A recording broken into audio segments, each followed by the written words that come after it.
In this video, I'm gonna go over people close to Batman that are actually quite wealthy themselves.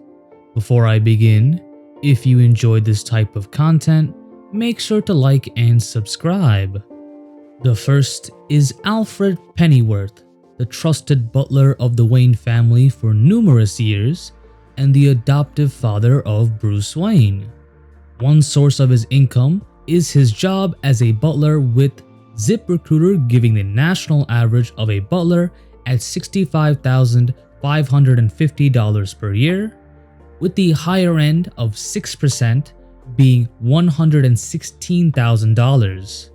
Though I would speculate his salary being much higher as he's really close with Bruce. So while he has a nice amount of cash saved up, this isn't where the majority of his wealth comes from. Instead, it most likely comes from Wayne stock. At one point in time, he was the sole owner of the Wayne fortune as Bruce's legal guardian, and from either that time or at a later time, he was given numerous amounts of Wayne stock. But this is the only way it would make sense how he would also be a billionaire, as mentioned in one comic. The next is Dick Grayson, aka Nightwing. Born into a family of circus performers, the Flying Graysons, he was adopted as Bruce's son after the death of his parents, and eventually joined as Robin, then branching out as the superhero Nightwing. His wealth directly relates to the previous character Alfred, who after his death, at the hands of the supervillain Bane, willed his fortune to him, surprising Nightwing on the wealth of the man that had made him food and washed his clothes for many years. Third is Catherine Kate Kane, aka Batwoman. Now, I couldn't really estimate how rich she is, or if she still is rich.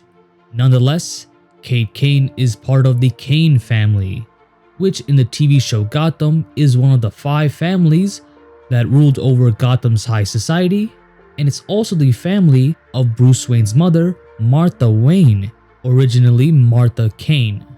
When looking through Wiki fandom, one version mentions that her grandfather, Roderick Kane, had sold off most of the industries, but another one describes their wealth mostly coming from Kane Chemical, a rival of Ace Chemical, which created the Joker, before the former merged with Wayne Enterprises.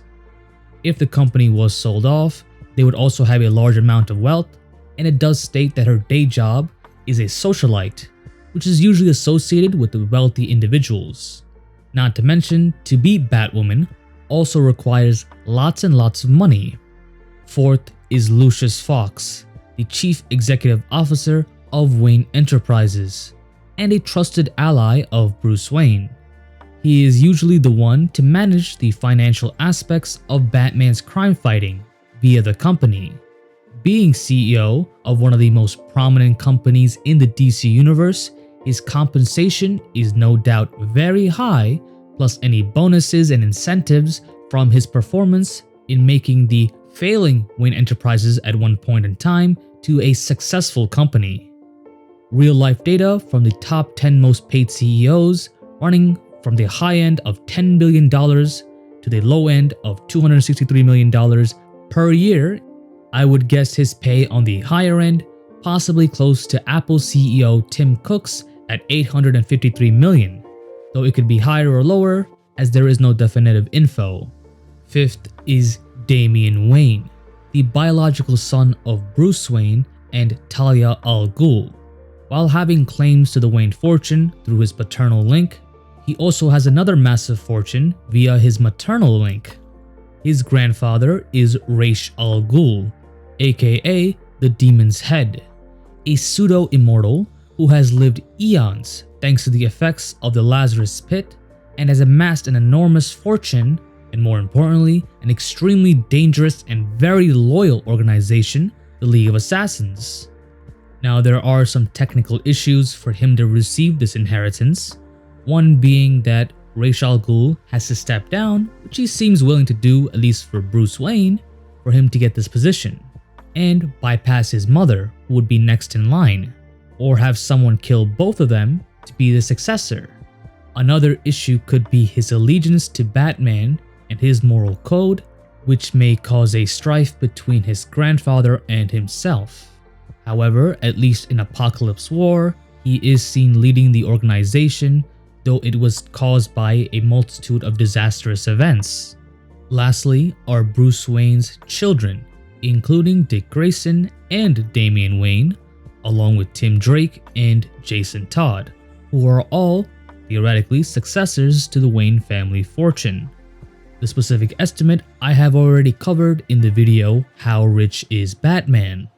I would assume it being divided equally, and may even also add in Barbara Gordon due to their long years of working as vigilantes, despite not being adopted into the Wayne family.